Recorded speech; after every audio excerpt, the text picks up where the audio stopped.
إن الحمد لله والصلاة والسلام على رسول الله صلى الله عليه وسلم. Alhamdulillah, tonight we have with us our guest speaker, Shaikh Waleed Basyouni from America. Shaikh Waleed, alhamdulillah, has a degree in Islamic sciences. He also has a master's and a doctorate in theology, and also ijaza in Quran and many of the books of hadith. And alhamdulillah, the Shaykh was blessed to have studied with many of the major scholars of our time, just such as Shaykh Ibn Baz, Shaykh Abdul Razak Afifi, Shaykh Uthaymeen, may Allah be pleased with them all.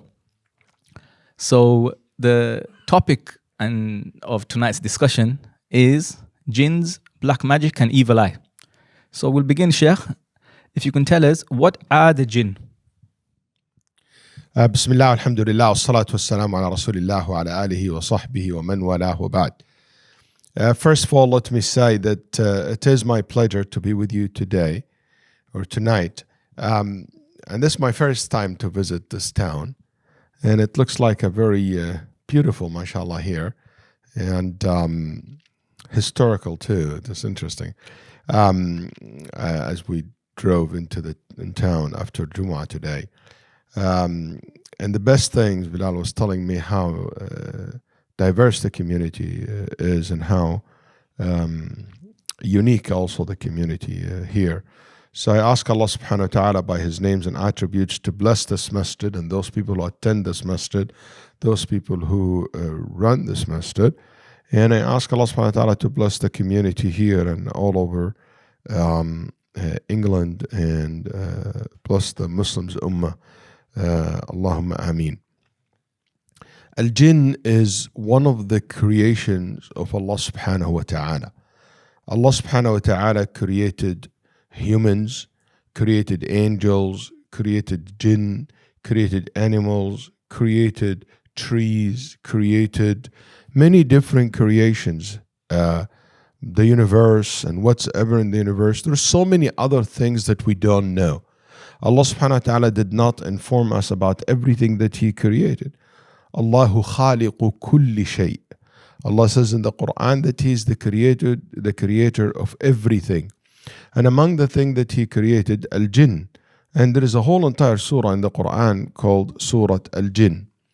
Al-Ulama rahimahumullah, some of them, and it was said that Imam Malik rahimahullah held that opinion, that the father of all the jinn is Iblis, the Satan. He's the father of all the jinn. And the jinn, the father of the jinn, had the conflict with the father of humanity, which is Adam alayhi salam. Some of them, and he supported that idea based on a verse where Allah subhanahu wa ta'ala said, أَفَتَتَّخِذُونَهُ وَذُرِّيَّتَهُ أَوْلِيَاءَ. Are you going to take him, the Satan, and his children, awliya? So he referred to the rest as his children, as if he's the father of all of them. But I'll be honest with you, this is not something first agreed upon. Two, the verse is not very clear about it, because it could be refer his children means the one who will become disbeliever after him, they will be from his children. So to say that this verse is very explicit about the jinn, the father of all the jinn is Iblis, it is something that requires much stronger than this verse. But in any case, that's an opinion, a respected opinion exists among the ulama rahimahullah. There is another opinion, but it's weak opinion about al-jinn, that al-jinn actually, it's a tribe. Al-jinn is a word, tribe, among the angels. And that opinion was held by a few number of people through history, and that opinion exists among the tabi'een, rahimahumullah ta'ala, and the younger among the tabi'een, and through the history scatter individuals. But because it's not a strong opinion, you will not find many individuals have taken that opinion through history for many reasons. One of it, that Allah subhanahu wa ta'ala told us about al-jinn, that ash-shaytan from them, that ash-shaytan said, I was created, خلقتني من نار وخلقته من طين. I was created from fire And we know that al-malaika was not created from fire. لما روى الإمام مسلم في صحيحه رحمه الله عن النبي صلى الله عليه وسلم. Imam Muslim reports that the Nabi صلى الله عليه وسلم said, إن الملائكة خلقت من نور. Al-malaika were created from light. And Allah subhanahu wa ta'ala says about Iblis في سورة الكهف, كان من الجن ففسق عن أمر ربه. He was among the jinn and he became a kafir. Also Allah says in the Quran in many verses about the malaika, لا يعصون الله ما أمرهم, that they don't disobey Allah and they are devoted to the worship of Allah subhanahu wa ta'ala. So they're not expected to be among them kuffar. But then that's why the vast majority of the Ummah, Muhammad sallallahu alaihi wasallam, and the scholars have said that al-jinn that is referred to in the Quran was referred to the a third creation of Allah subhanahu wa ta'ala, another type of creation other than the angels and the humans, which is a creation that we know that much about them. One, they were created before us as human. That's why Iblis exist before the existence of Adam. And he used to come and to circle around Adam when Adam was just a clay, before the soul was blown into the body of Adam. And Iblis was amazed by how this human looks like and how strong his shape looked like. You know, jinn are weak. They don't have the strength to have a stable image. Yani like us outside and body and stuff like that. They don't have that ability.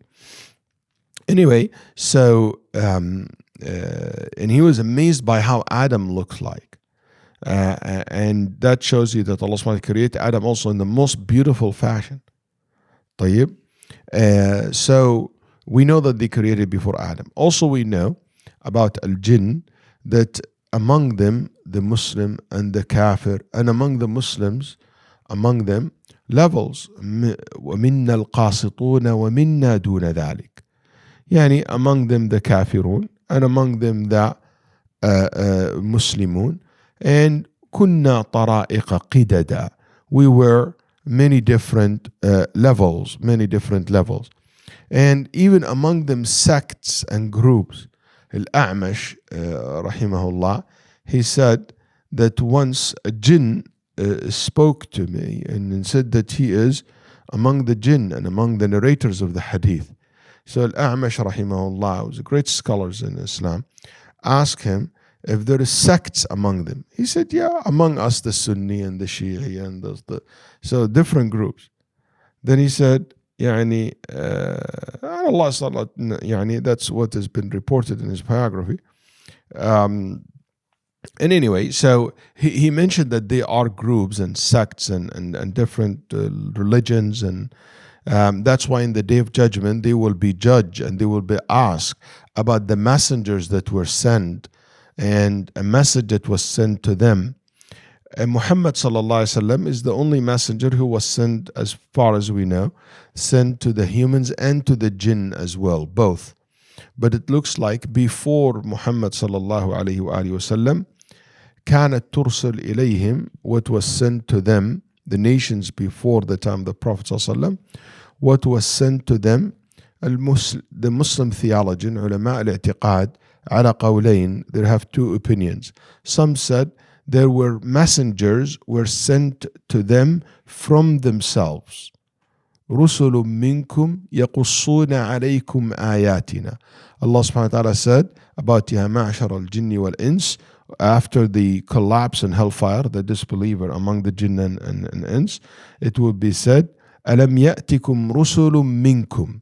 Have not come to you messengers from among yourselves. So that means the messengers of the humans are humans, and the messengers of jinn are jinn, because the verse among yourself.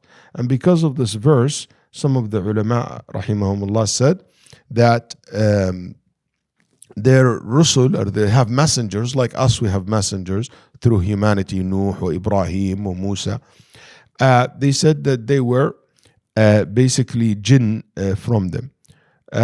Other ulama said no, Allah did not send them messenger, but send them reminders, and ulama and scholars, nudhur, people, yani among jinn, that they warn them and remind them according to the message that was sent to humanity. That's why when the jinn heard the Muhammad sallallahu alaihi wasallam reciting the Quran, what we said, سمعنا قرآنا عجبا يهدي إلى الرشد فآمنا به. We basically were amazed by the Quran, and it reminded them of what? Of what was revealed to Musa alayhi salam. So that means that they are familiar with the message of Musa alayhi salam and the Torah. So because of that, the ulama rahimahullah said, no, it was not a messenger to them, just a scholars and a reminder among them that they use the message of the other prophets to remind them of the Tawheed. And Allah knows best. Alhamdulillah, we are humans. And you know what? I'm sure they have their own conference and they deal with these issues among themselves. As for us, we don't need to worry about it. يعني هذه تسمى من لطائف العلم. This is among the things that يعني branches of Aqidah, and يعني sometimes the scholars dwell into too much details, not a very practical, because they have their own life and our life. What else we know about al-Jinn? So among them, the Muslims, the kafir, the righteous, the good. What we know about the Jinn as well, that Allah subhanahu wa ta'ala says, إِنَّهُ يَرَاكُمْ هُوَ وَقَبِيلُهُ. That's one of the verses that they said that Ash-Shaytan is the father of all the Jinn. This one of the verses as well. He sees you and all his tribes, because he نَسَبَهُمْ إِلَيْهِ. He said that they belong to him, all the Jinn. They see you from a position where you cannot see them. So we know about the Jinn that we cannot see them, but they see us. And that's the default. It's like the angels. We cannot see them, but they can see us. And that's ni'mah min Allah subhanahu wa ta'ala. Because I guarantee you, if you can see the Jinn, you will not have this gathering right now. Nobody can focus. Everybody will look at the Jinn. Oh, look, his Jinn, he looks different than mine. His mind is like big and fat and short and whatever. Can you imagine how can he drive a car? You driving a car and you see like Jinn and malaika كده around you. No, ما يمكن ما تستقر الحياة. الحياة will not be stable on earth if Allah subhanahu wa ta'ala made us able to see. I'm not talking about scary or anything like that. I'm just talking about a normal life. You cannot have a normal life. Okay, so that's why it's from Allah subhanahu wa ta'ala's mercy and rahmah, and that He made this earth for us and them. And that's another thing we know about them, that they live on this earth, and they live in this earth, and they have their own life in this earth, their own share of it, and we're not supposed to cross line over each other's. Have their own system, their own life, and we have our own life and our system. And none of us, even though with the ability that the Jinn have, they cannot leave the promises of this earth and the sky that around us. لا تنفذون إلا بسلطان يا معشر الجن والإنس. Allah challenged the Jinn and humanity to escape through the heavens. They cannot. All they can listen to what's said in the sky by the angel, but they cannot leave to another universe. They are limited into here, and they die here, and they will be resurrected, and they will be judged, and they will be rewarded in Jannah, and they will be rewarded in Nar. So they are mukallafeen like us. They are being given a taklif, which means a message that they will be held accountable for it. Jinn in general are weak creatures, are not very strong creatures. Are not very strong creatures, are weak. And that's something important to know about the Jinn, because some people think that the Jinn have all this unlimited power or anything like that. They're not. I would show you how weak they are. And Nabi sallallahu alaihi wasallam said, if you have a utensil and you say Bismillah and you cover it, they cannot even lift the lid. They cannot uncover that utensil. If you go to your home and you say Bismillah and you close the door, they cannot open the door. On the other hand, you say Bismillah and you read Ayatul Kursi and you read like the whole Surah Al-Baqarah, and a human being will break into your house and steal your money and your stuff, and you have an alarm system too. You wouldn't care. Humans are unbelievable. They have this power that it is much, much, much bigger and stronger than jinn. A lot of people don't think that, think the other way around, but they're not. So they are, not as powerful as people think, to the extent that some of the ulama, rahimahullah, that's why, even Sulaiman alayhi salam, when he used the jinn, he used them in what? In sukhra, like slaves, in the law jobs, making, labor jobs. It's not like science and what age. Human beings are much, much smarter, more intelligent than them. Something we know about jinn as well, العلماء رحمه الله mention أن فيهم الظلم كثير جدا والجهل كما قال شيخ الإسلام ابن تيمية. He said that is known of extreme ظلم and extreme ignorance. You maybe harm them one, they will harm you back 10. You do one bad things, they do 100 back to you. So they have this kind of, harm and transgressions, and we are transgression also. We have our share from transgression. Allah subhanahu wa ta'ala said about human beings, إِنَّهُ كَانَ ظَلُومًا جَهُولًا. But he said human beings, they have dhulm and ignorance, transgression and ignorance, but jinn are way more than that. We know that one of the most famous opinion among the Mufassirin, when the angels told Allah subhanahu wa ta'ala about mankind, and when he said he would create Adam and he would let him be in earth, what the angels said, أَتَجْعَلُ فِيهَا مَن يُفْسِدُ فِيهَا وَيَسْفِكُ الدِّمَاء. You gonna make someone on this earth will spread corruption and will spill blood. The question is, how angels knows what will happen on earth? It is because us and jinn been giving that freedom to make that choices, and they have seen, the Mufassirin said that they have seen what the jinn did on earth. They fought one another, they killed one another, they spread corruption on earth, and they made the analogy that humans will be like them. So that means that they have that transgression, they have that, we know that about them. Also, there is many ahadith describe them a little bit more, like for example, among them who fly, among them who crawl, among them who walk, and they have different abilities. Also, they have the ability to take forms. And usually they like to take the form of something of dark nature like black, because black color is a strength.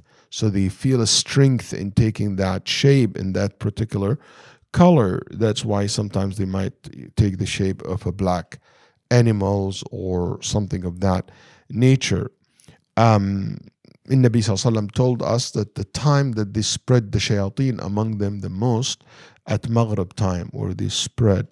That's why Nabi Sallallahu Alaihi Wasallam told us for children not to let them out during Maghrib time. Right before Maghrib, like 5-10 minutes before Maghrib, all the way that until the sun completely goes down. And some ulama said, khalas, after Maghrib, they should not go outside by themselves. And the point is, they can go, but just make sure that they don't engage in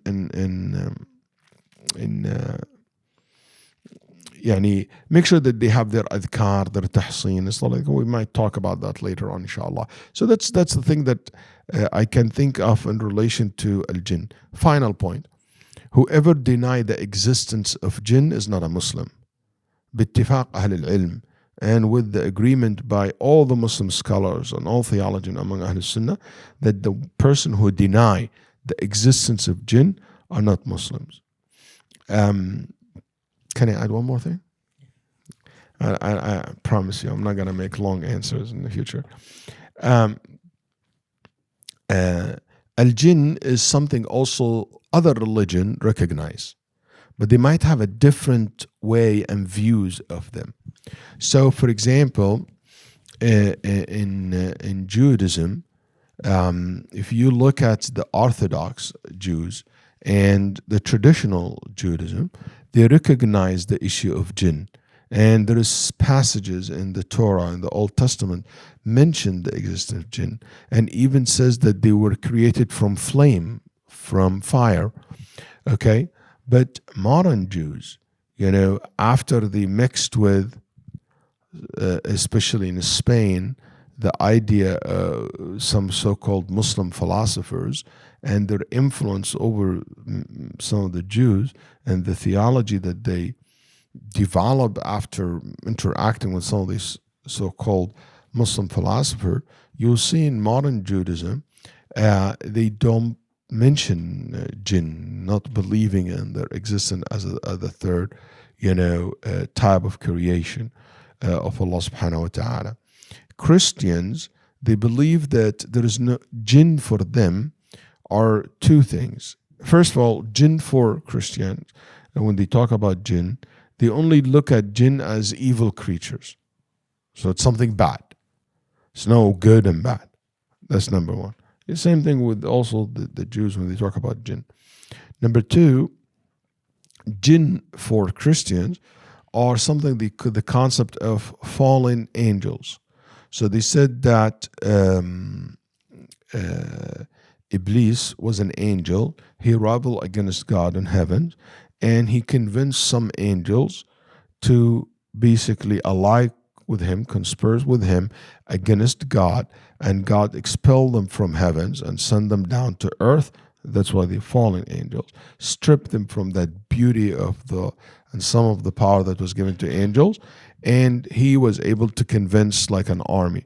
Then joined them something called lost souls, the souls of some of the ghosts and stuff like that. So it became an army of demons that they're in charge of spreading corruption on earth and possessing sometimes and harming people and stuff like that.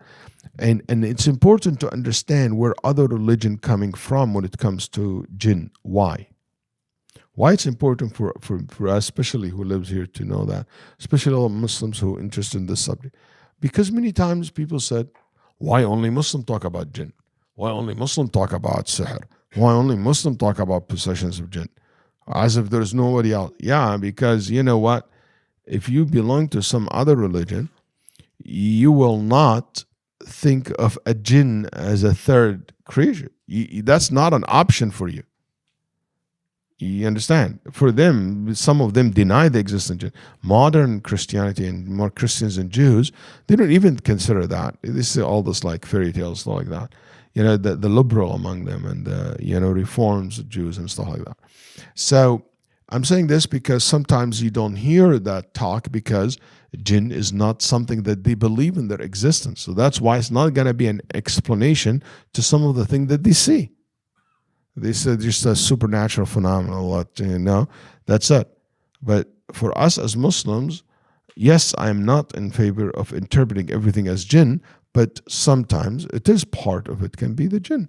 So we have these options as we believe in their existence as one of the creation of Allah subhanahu wa ta'ala. Thank you.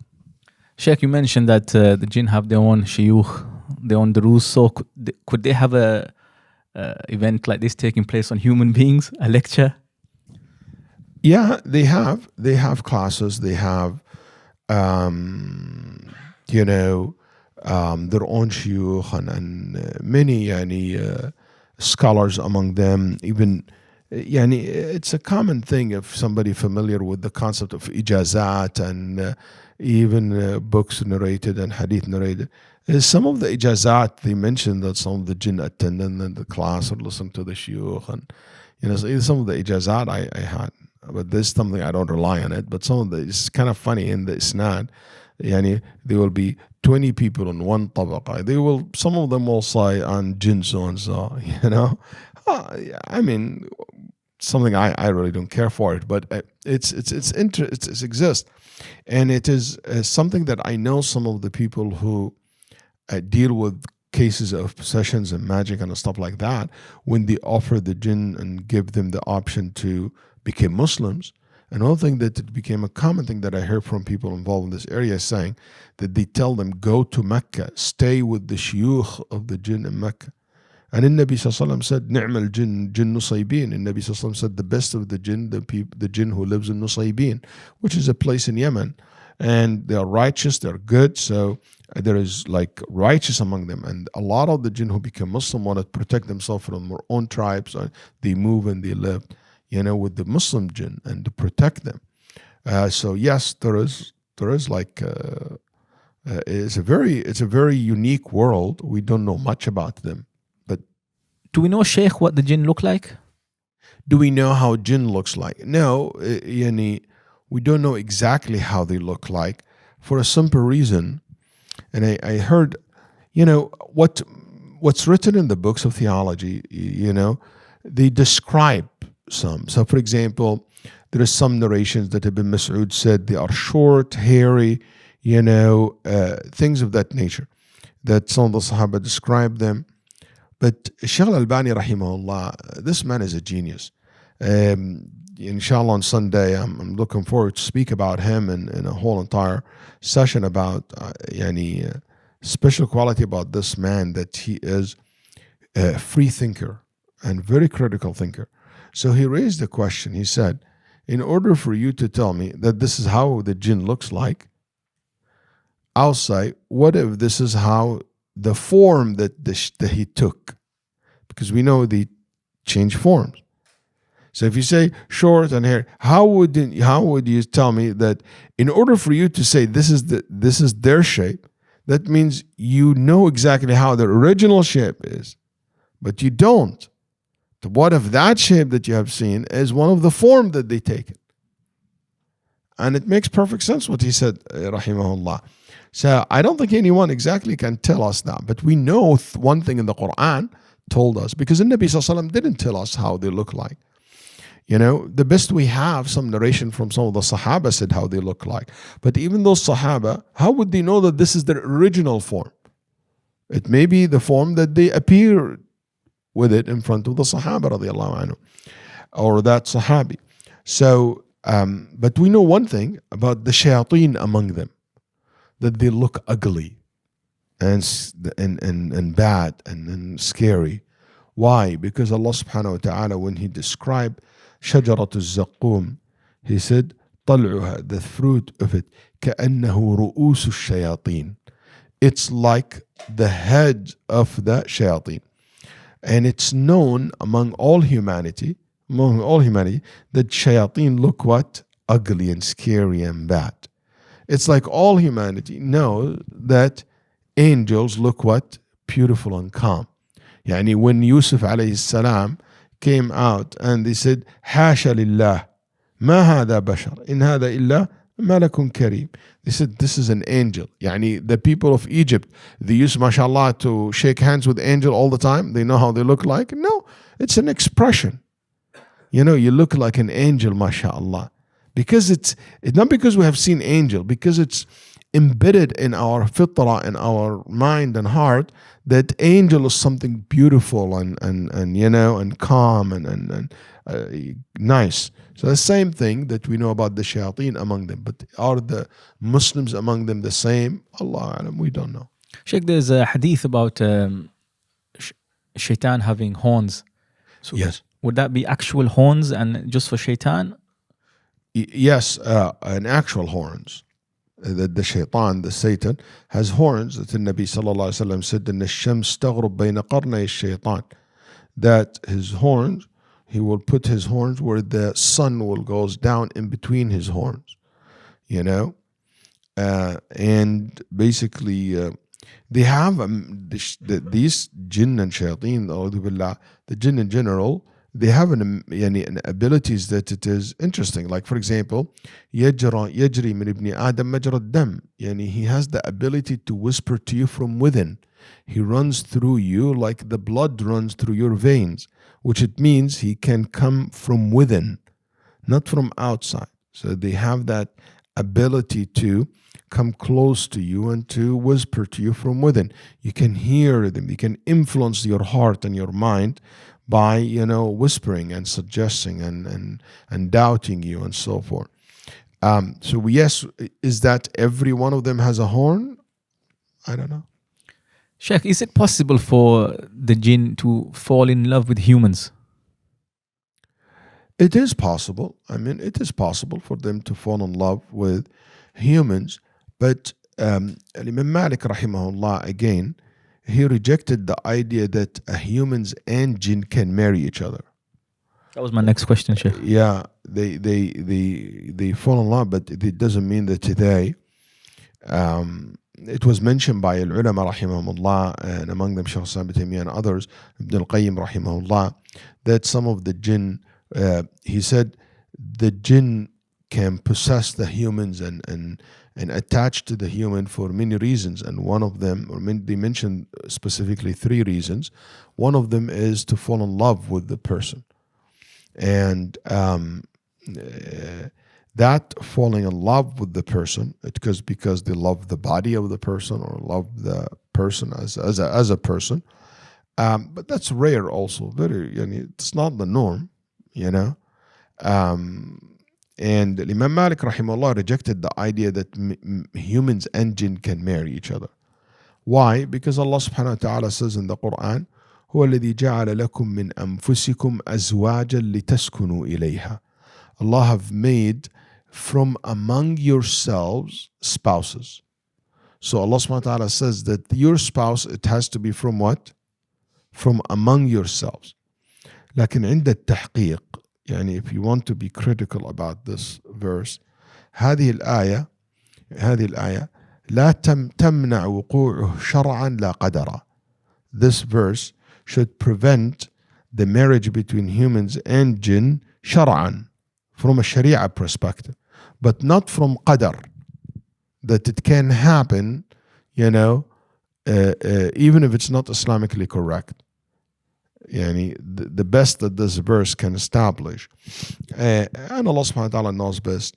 I met somebody in my life, he claimed that he's married to a jinn, a woman jinn. And I asked him, I mean, I know the guy, and I don't think he's mentally ill or anything like that. Maybe he is, I don't know, but and he told me that, yani, a story. And I met a woman claimed that she's married also to a jinn, a man who's a jinni. In my life, I only met 2 people who made that claim, and I start asking them questions to see what they say. And he said that we just live with each other like any humans. She always in the form of a human, and she always with me. And you want to meet her? I said no. So I'm not interested. And he said, and that's how we live together. It's not like, you know, I'm sleeping with the air and feeling this, like, you know, there is an actual person next to me. And I said, did they change shape? He said, that's too much details to go into it. Like, anyway, maybe, you know. Anyway,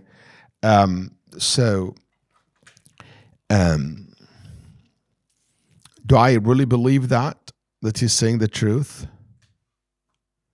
I don't know. I can say yes, I cannot say no.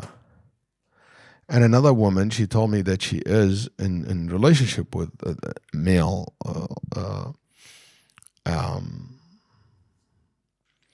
jinn. She's a convert. So she said that before Islam, she was told if she would give her body to this jinn, she would be able to read cards. You know, guys, the one who read the cards? Huh? Tarot cards. Tarot cards? Tarot cards, I guess. You know, it's very common in Latinos culture, gypsies and stuff like that. They do that, like kind of weird cards, like have some different drawings and stuff like that. And you pull a card, and every card.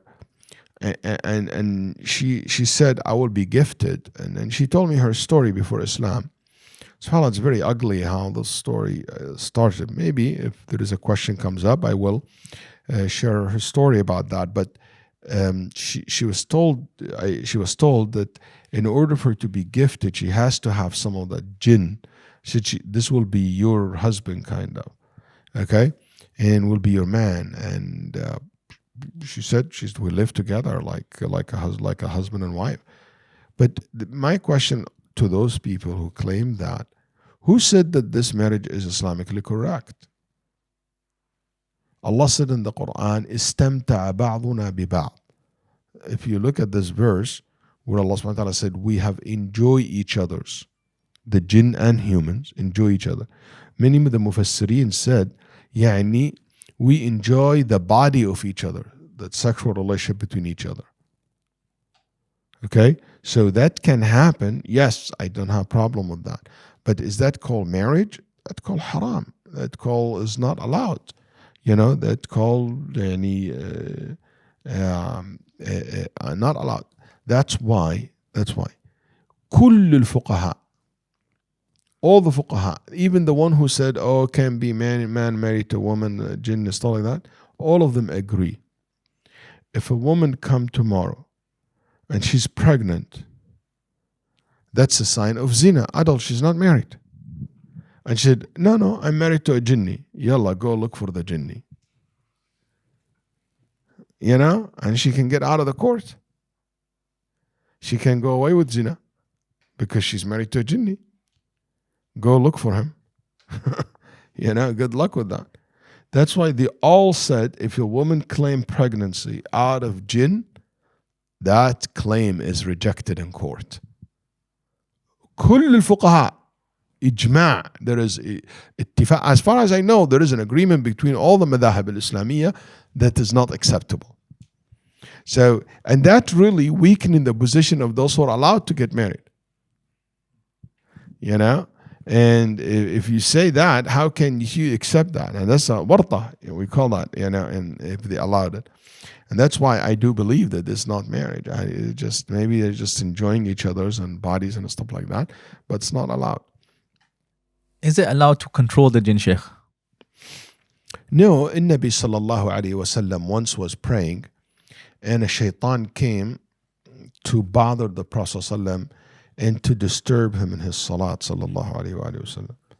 Then Nabi sallallahu in the salah stretched his hand and he held him. He said, I held him from his throat. قال فشعرت ببرد لسانه على يدي. I felt the wetness of his tongue on my hand. Sallallahu alayhi wasallam. Then Nabi sallallahu said, I was planning to tie him into that pillar, not this one, a pillar. Okay, everybody like, a pillar. And but I remembered, see the point here, what my brother Sulaiman have asked, which is, Ya Rab, he said, make me have حكما لا ينبغي لأحد من بعدي, a power of ruling that no one will have after me, which is that he was able to control and to rule the jinn. So he said, I let him go. Otherwise, I would have tied him and I will let you see it, and I'll let the kids even drag him, and humiliate him, that jinni.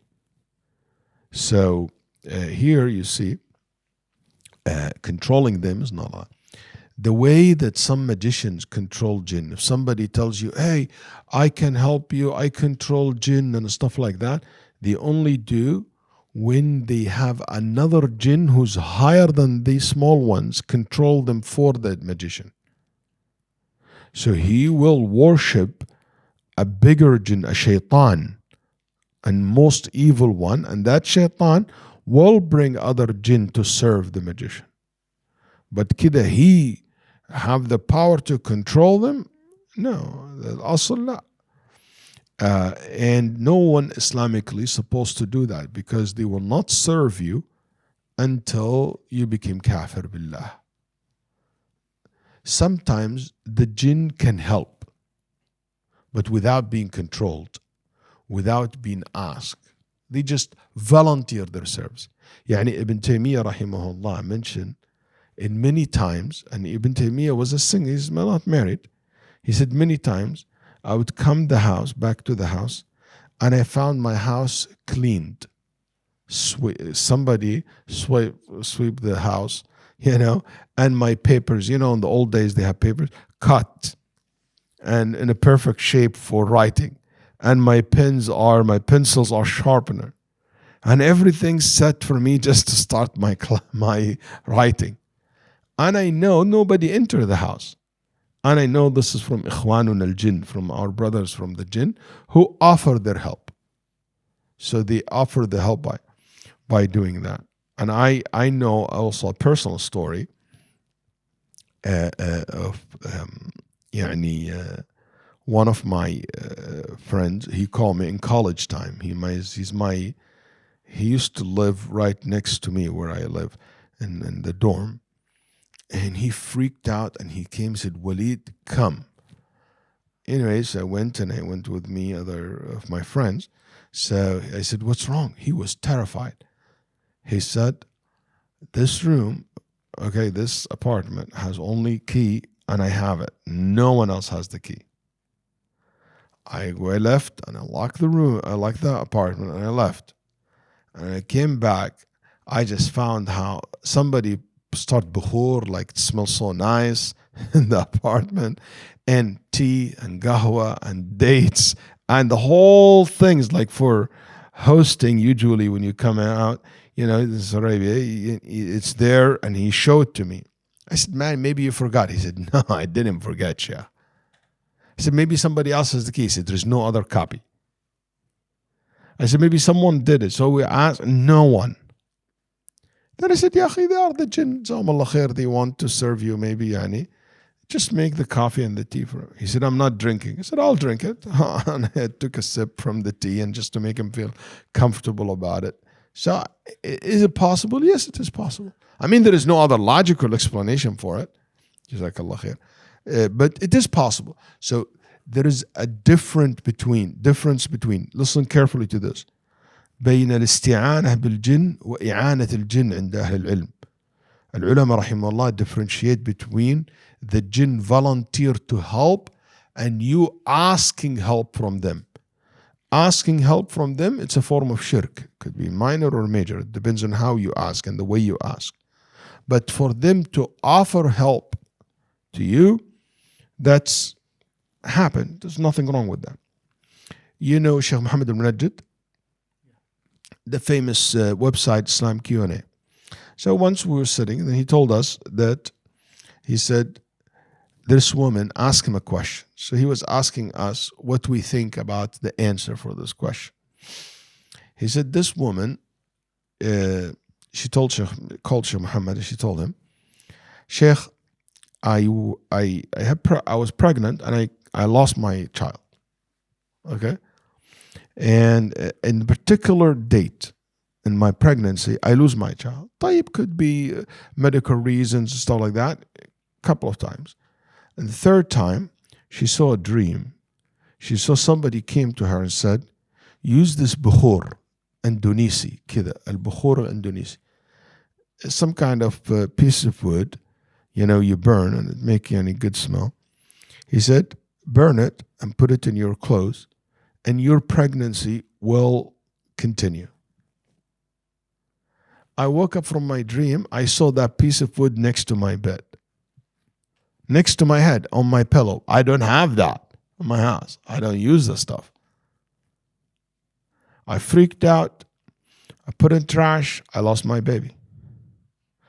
I had the same dream around the same time when I lose my child. I said, you know what? I'm going to use it. I used it, and I have a child. And I got pregnant again. I saw the same exact dream. I said, you know what? No, it was a medical thing, has nothing to do. I continue my pregnancy, has no relationship, just a coincidence. I trashed it. I lost my child. I got pregnant again, and I used it, and I kept my child. Years goes by. This is the third child. She saw the exact same dream. Same thing happened. She sees that piece of wood next to her in her pillow, and she asked Muhammad, what should I do?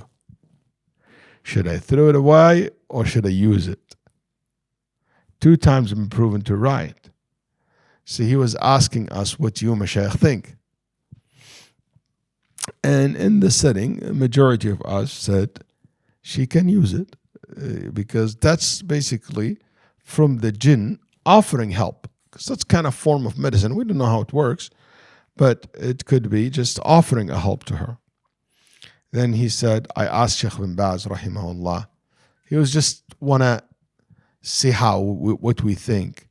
And he asked, now I forgot, is it Shaykh bin Baz or Shaykh al-Barrak? And now I forgot, it's been a long time. But anyone, one of these two great scholars, and they told him she can use it. The same answer. So my point is, this is the offering help. The offering help. I know also a friend of mine, Sheikh Abu al-Bara, and by the way, Abu al-Bara wrote a book of 3 volumes about al-Jinn and al-Ain and al-Sihr. In my opinion, it is the best book ever written on this topic. It's 3 thick volumes, and it is موسوعة, like an encyclopedia about al-Ain wal-Sihr wal-Jinn. And it's the best thing, in my opinion, was written in this regard. 3 big volumes. He told me, Shaykh Abu al-Bara,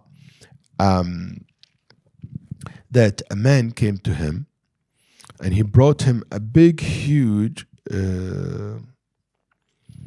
like a bag, made of cloth, like a sack, the sack? Okay? Filled with magic charms. He said at least in it like maybe 700-800 of them. And Abu Bakr said, where did you get that from? He said, Sheikh, one day I was in the desert making my adhkar and stuff like that, and I saw this very weird looking animal that is not from the area. And I just follow it until it disappeared in certain place. And I look around and I found something like madfoon, like buried. And I dig out and I found this sack. And I open it and said, A'udhu billah. All of knots and hairs and, from fustan, like the dresses, wedding dresses, and has knots in it and hairs. A'udhu billah. All of it's like magic charm. And I didn't know what to do, so I took the sack and I brought it to you, Sheikh. And he said, Alhamdulillah, we undo all of them and we burn them all after we undo it. And say Bismillah. So, could be that thing that show him where is this buried from the jinn, from the Muslims, jinn, that they help. But again, that's offering help, volunteering help, that's fine. But for you to ask help from them is not allowed. Why? For 2 reasons. Number 1, because if you're going to ask them for help, you have to call upon them. And calling upon jinn is a form of shirk. To say, you pray to some ghaib, that's not allowed in Islam. You only pray to Allah subhanahu wa ta'ala. Number 1. Number 2, you will never be able to say who this jinn that you ask for help, you don't know if they are Muslims or kafir or good or bad. Like someone that was telling Shaykh al-Albani once, Shaykh, he's a Muslim jinn. Shaykh al-Albani said, how do you know that he's a Muslim? He said, he told me. So what if he told you? And if he told you a Muslim, well, how can you trust that he's a Muslim? He can say I'm a Muslim and he's not. And he's kafir. He's trying to mislead you, to deceive you. So that's why I differentiate between asking them for help and them offering the help, as well as the ulama, rahimahullah, have mentioned the distinguish between the two. Yes. Sheikh, is it possible for jinns to possess humans? Because there are some that completely deny it. I remember once speaking to one sheikh, and he was saying that jinns can harm you. Jinns can, they're real, but they can't possess humans and speak through humans and control your limbs. And he said the reason for this is because there's no clear evidence of this ever happening even once during the time of the first 3 generations. I'm going to all due respect, this person is jahil. I wasn't going to say this statement until he said this, no proof that this has ever happened. Until he said that, I'm okay. But when he said that, that shows he's jahil. He's ignorant person. The reason for this, because first of all, can humans be possessed by jinn? The answer of this, yes. And that's crossed the board between all Muslim sects, except few from the Mu'tazila. Not even all the Mu'tazila who denied that. Then the philosophers, okay, who came later on, who are not even Muslims, and we don't consider them part of Islamic Muslim sects and groups, and modern psychologists and people of that nature who don't believe, some of them, in the existence of jinn, first of all. So if you don't believe in the existence of jinn, that as an entity, you're not, that like jinn for them, it is your bad thoughts. That's about it. Your soul being evil and bad and think bad. That's the jinn, that's the shaitan for them. So those who don't believe in the existence of the entity called jinn, they're not going to say there is a possession from jinn to ins. So these are different discussion with them. طيب, as for some of the Mu'tazila, that's a deviant sect, appeared in the third hundred in Islam, Hijri. Those sects came and with the idea that some of them, not all of them even, but everybody else said that's possible, that's happened. What these guys, why this group said not possible? They said because jinn are made of fire, and human made of clay, and it's impossible for something made of fire to enter something made of some different entity. And that's a very weak argument, because simply that jinn are made of fire, but they are not fire. We are made of clay, but we're not clay. Me and you, we made of ma'im mahin, from the sperm and the egg of your mom, of your mother. But we're not anymore clay. We are originally from clay. They are originally from fire, but doesn't mean that they are fire. Yani Nabi Sallallahu said, every human being has jinn with him. If that jinn fire, why did you turn your heater? خلاص ما هو يعني I have a natural heater next to me. Allah al-Azim. Isn't it? It will not be dark. You have light all the time with you, torch next to you. They're not fire. They are made of fire. Okay, so that's the difference between what they made of and what they are. And so that's that. Just right there, you dismiss that argument. But then, even if they are fire, who's told you that they cannot enter each other, even though if they are different entities? Even today, we know you have bacteria inside you. Bacteria are not the same as humans. Viruses. And that's what led, by the way, some of the modernists to say al-jinn are the viruses and bacteria and stuff like that. Even some people who prescribe to some, Salafi or like methodology like Rashid Rida and stuff like that, who claim that jinn, the viruses and stuff like that. Also, Sayyid Qutb and some of these people have a statement, give the indication that that's what could be the jinn. But this is a different argument that we have. Is there any evidence first from the Quran and Sunnah that jinn can possess humans? في Muslim Imam Ahmad rahimahullah, and that there is two narrations in Muslim Imam Ahmad rahimahullah and others, and they are sound narration, that the Nabi sallallahu alayhi wa sallam, when a child was brought to him possessed, and the Nabi sallallahu alayhi wa sallam read, and he blew in this boy's or child's mouth, and he said, "Ukhruj adu Allah," exit his body, the enemy of Allah. Very explicit. Also, in the ulama rahimahullah mentioned, the verse in the Quran when Allah subhanahu wa ta'ala gave the example of those who consume riba. He said, they are like كَالَّذِي يَتَخَبَّطُهُ الشَّيْطَانُ مِنَ الْمَسِّ, like the one who possessed with jinn. If jinn cannot possess humans, Al-Quran would not make sense when it says the example of the one who consumed riba is like the example of somebody possessed with jinn. Because somebody said, oh, like that. There's no actually somebody possessed with the jinn.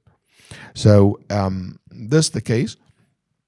That's why Shaykh al-Islam ibn Taymiyyah rahimahullah said, the one who denied the possessions of jinn to humans, mubtadi', is not kafir. Is not a non-Muslim, but he's mubtadi', he's innovators. قال جاهل بالشرع والعرف والواقع. He's ignorant about the Sharia evidence, and he's ignorant about reality. Because if you go to any in reality, there is hundreds of cases that enough scientifically to prove the existence of jinn.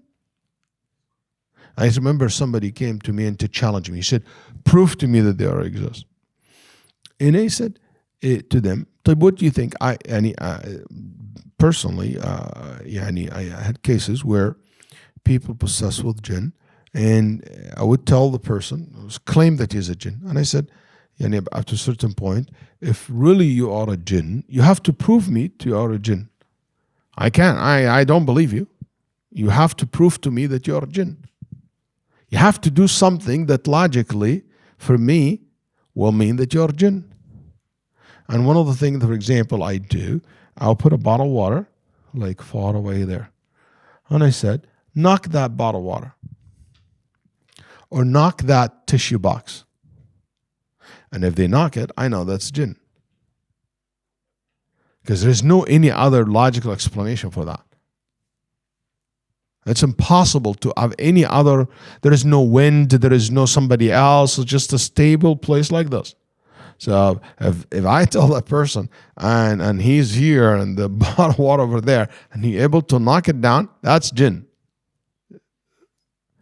And there's many things like this people possess have demonstrate things that cannot be logically ever be explained in any other way. This been said, listen carefully to the next point, because it's more important than the first point. It is very, very rare for a jinn to possess a human. It's very, very rare. Most of the time, jinn harm humans, bother humans, even physically. But to possess the humans and to be inside their body, because that's not the natural thing. They're supposed to be free creatures, have their own life, for them to lock themselves inside the body of a human, that's something not easy. And in Nabi Sallallahu Alaihi Wasallam, يجري من ابن آدم مجرى الدم, you run through you like the vein. So what's so impossible about that? For them to possess. But for them to lock themselves and to possess the human, that's not a common thing. Out of every 100 cases I've seen in my life, not only me and the people who do that, I don't do that a lot, but through the last مثلا 35 years of my life, okay, or more, that I have seen cases like this, I can tell you, from every 100 case, there is 98, nothing wrong with them. There is no possession or anything. Maybe 2 cases, there is a possession of jinn. And that's something I want you to be very, very careful about. Most of the people think that possessed with jinn are not. It can be a mental health issues. It can be just psychological issues. And a sister called me, said, my daughter is possessed with jinn. I said, how do you know she's possessed with jinn? She speaks in tongues.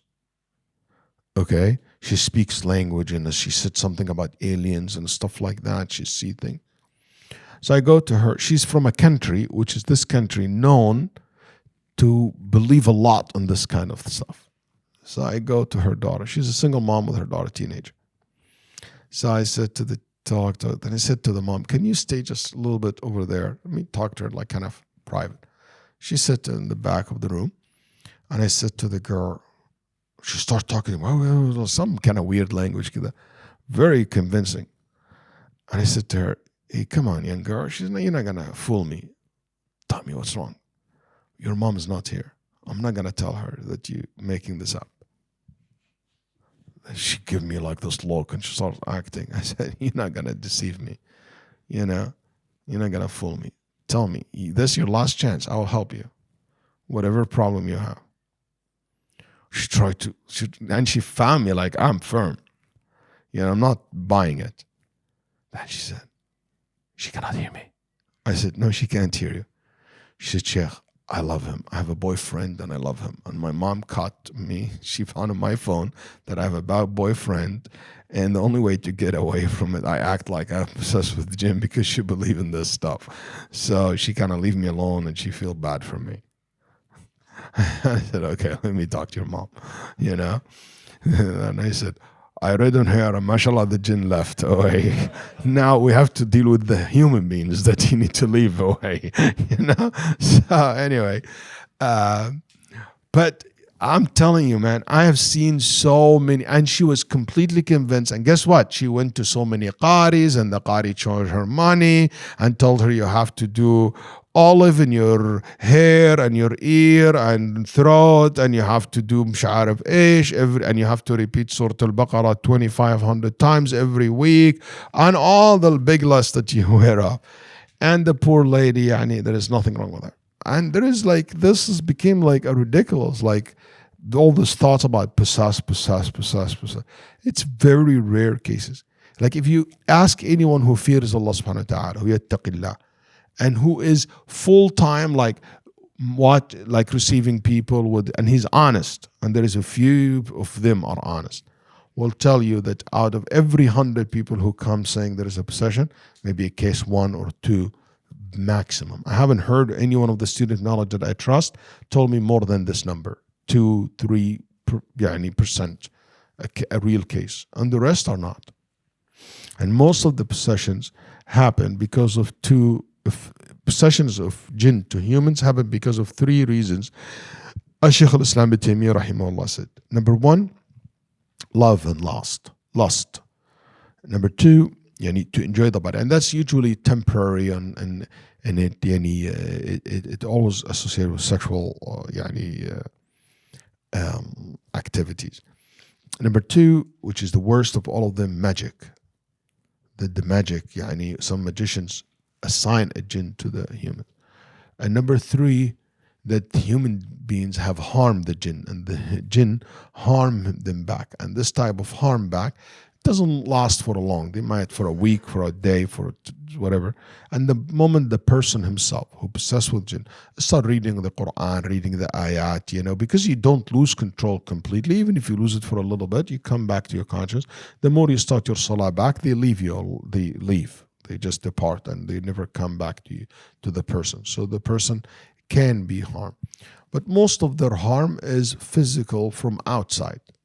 Sometimes they come and they press the persons, can even breathe, can even talk. Sometimes they cause damage in the house, just stuff like that. But that's the maximum they can do. But possession is very, very rare to happen.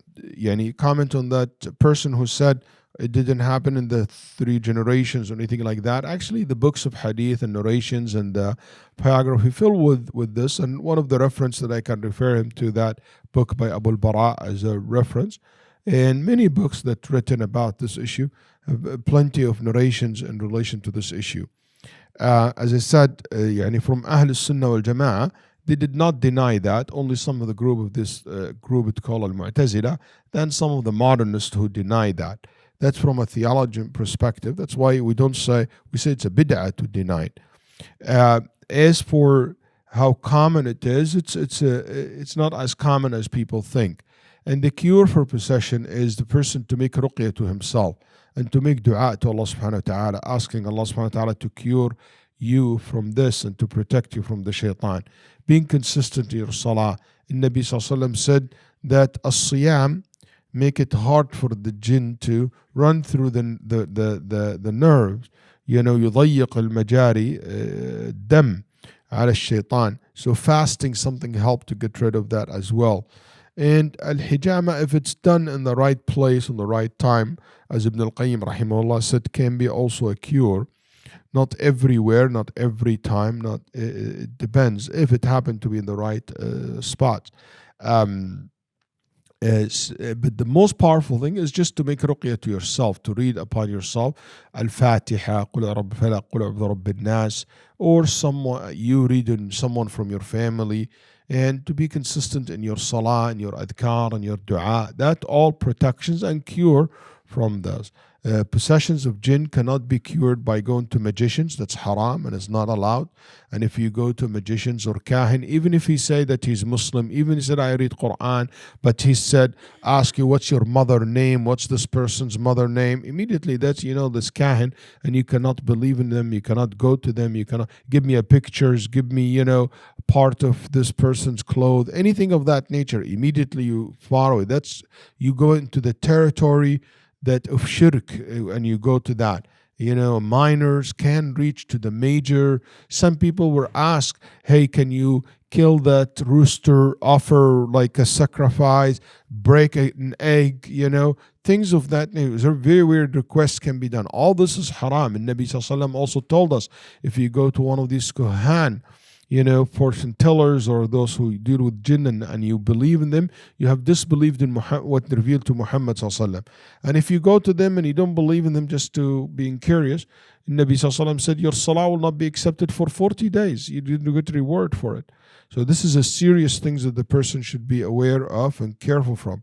Also, hanging or putting charms on your ta'weedah for you to protect you from jinn or take the jinn away. All this from the bid'ah in Islam. But what if this ta'weedah has a Quran?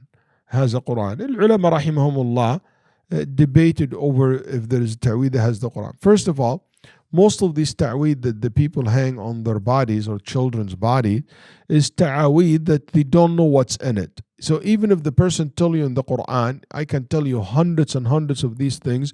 When we open it, we found verses for Quran, but other than Quran as well. Numbers and calling upon jinns names and, stars and stuff like that, like the magic charms.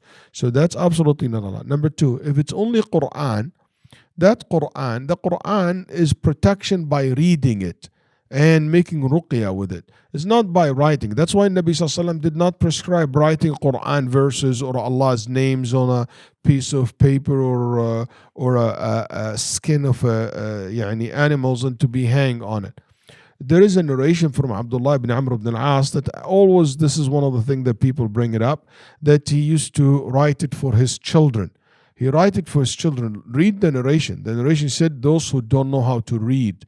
So it is something that they can read from it, not memorizing it, for them to use it until they will be able to read. Okay? But Abdullah ibn Abbas himself didn't do that for himself. So that's why we said that closing that door is the right thing to do. I don't think it's any form of shirk or anything like to have something from only Quran or Allah's names or some of the dua, but it is something that it should be avoided because it opened the door for these charms or ta'weed that has shirk on it or bid'ah on it or things. So that I lean towards the opinion that closing that door. But that's an issue in itself. It's only Quran 100%, and you write that yourself and you put it. That's an issue that there is a difference among the circle of Ahl Sunnah wal Jama'ah, among the early generation. There is a debate among them, and that's an acceptable ikhtilaf bin Ahl al-Ilm. Another thing also quickly, the jinn, when they possess the humans, they can cause a physical damage to the humans. So they can cause somebody to be paralyzed. Somebody can have a chemical imbalance in their brain. And that what can be diagnosed later on with what? With many different diagnoses.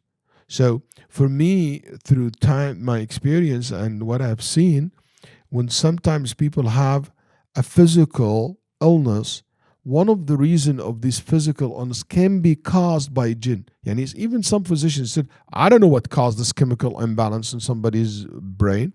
Sometimes it's not genetic things, sometimes not. I don't know what caused it.